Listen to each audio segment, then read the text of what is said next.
Good afternoon, everyone. Thanks for joining us on KREM 2 News First at 4. I'm Tom Sherry. Welcome, everyone. I'm Whitney Ward. We begin tonight with breaking news. The officer charged with wanton endangerment in relation to Breonna Taylor's death has been booked and now released from the Shelby County Detention Center in Louisville, Kentucky. Now, the former police officer, Brett Hankison, has a $15,000 full cash bond that has been paid. Today, a grand jury decided that he should face criminal charges, so he is facing 3 counts of wanton endangerment in relation to Taylor's death. But it is very important to note these charges are not because of her death.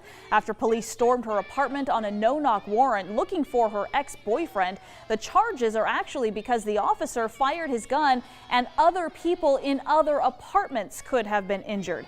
If he is found guilty, the officer could face up to 5 years behind bars for each of the 3 counts. Brett Hankison committed the offense of wanton endangerment in the first degree when, under circumstances manifesting extreme indifference to human life, he wantonly shot a gun into the apartment occupied by initials CE. So there were 2 other officers involved in that raid that night, but today the Kentucky Attorney General said the other 2 were justified in their use of force to protect themselves. No criminal charges will be brought for the actual death of Breonna Taylor. Crime lab to conduct its own analysis to see if they reach the same results. The FBI ballistics analysis concluded the fatal shot was fired by Detective Cosgrove. Our office looked at both reports to determine if there were major differences in the procedure. Now, both announcements come 6 months after police officers fatally shot Taylor. Her killing helped spark protests across the country. So there are a lot of folks now asking, what is wanton endangerment? It's certainly not a charge that we hear often. KREM 2's Mark Hanrahan joins us live in the studio this afternoon to break it down. Mark. Yeah, good afternoon, Tom. Let's start with that specific charge. The grand jury indicted former Louisville police officer Brett Hankison with 3 counts of wanton endangerment, which is a Class D felony in Kentucky. Now, to be clear, the charges are not directly related to Breonna Taylor's death. Rather, a grand jury indicted Hankison for firing several shots into a neighboring apartment where 3 people resided, thus endangering their lives. As for the actual charge, here's what it means in the state of Kentucky. A person is guilty of wanton endangerment in the first degree when, under circumstances manifesting extreme indifference to the value of human life, he wantonly engages in conduct which creates a substantial danger of death or serious physical injury to another person. So other examples of a Class D felony in Kentucky include unauthorized use of a credit card and possession of a controlled substance.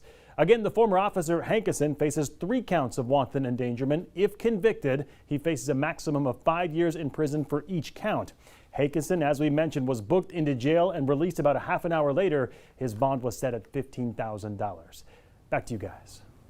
Well, new at 4 o'clock, daily reported coronavirus cases in Spokane County breaks 100 for the first time since August. The Spokane Regional Health District is reporting 123 new coronavirus cases and 1 new death. This is the first time daily case numbers were over 100 for the county since August 8th. That's when 117 cases were reported. The county has reported 12 deaths since Friday. Happening tonight, the Spokane Public School District is having a school board meeting on proposed changes. The meeting is happening tonight at 7 via Zoom. Agenda items include discussing phasing in the youngest students for in-person instruction. This change is based on guidance from public health officials. The Meade School District is already doing in-person instruction for younger students. For a link to register for the meeting, text MEETING to 509-448-2000. And a handful of schools across the Inland Northwest have already reported coronavirus cases after reopening their buildings for in-person classes. So here's what we know so far. In the Central Valley School District, there are at least 8 confirmed cases of COVID-19, and they're spread out among 6 different school facilities. So take a look. The district's dashboard is reporting the following for schools over the past 14 days. You can see 2 cases at each Ponderosa and South Pines elementaries, as well as 2 more at Selkirk Middle School. You can also see several close close contacts reported at each of these different locations. In the Deer Park School District, 3 staff or students have tested positive. 2 of those cases have been confirmed at Deer Park Middle School, with 1 at the elementary school. One of the cases at the middle school was reported in a 7th grade student. That student contracted the virus somewhere outside of the school system. According to the superintendent, all of these individuals are now in quarantine. At Bonners Ferry High School, 4 students have tested positive for the coronavirus. The individuals have been asked to stay home and self-isolate. This is according to the superintendent. More than 60 students are in quarantine right now. At Lakeland Junior High in Rathdrum, Idaho, 1 student or staff member has tested positive. Anyone identified as a close contact will be contacted by the school nurse or the Panhandle Health District. The person who tested positive will not be able to return to school until after their contagious period has passed. At Skyway Elementary School in Coeur d'Alene, 1 person has tested positive. Now 24 people are in quarantine after coming into close contact with that individual. The district didn't clarify if the positive test was a student or a staff member. For the latest on what school districts are doing and the latest on back-to-school information, just text SCHOOLS to 509-448-2000. And as we track the coronavirus, health experts believe COVID-19 will surge again as fall gets underway and the flu season begins. One of the disease models used by the White House is actually now projecting the U.S. death toll will rise to more than 375,000 by the end of this year. But we do worry significantly about that surge that I've got to say, I think undoubtedly will come as people move indoors and as the virus spreads more easily. Right now, 20 states, including Idaho, are reporting higher numbers of infections in the past 2 weeks. It's been more than 2 months since the country has experienced that kind of increase.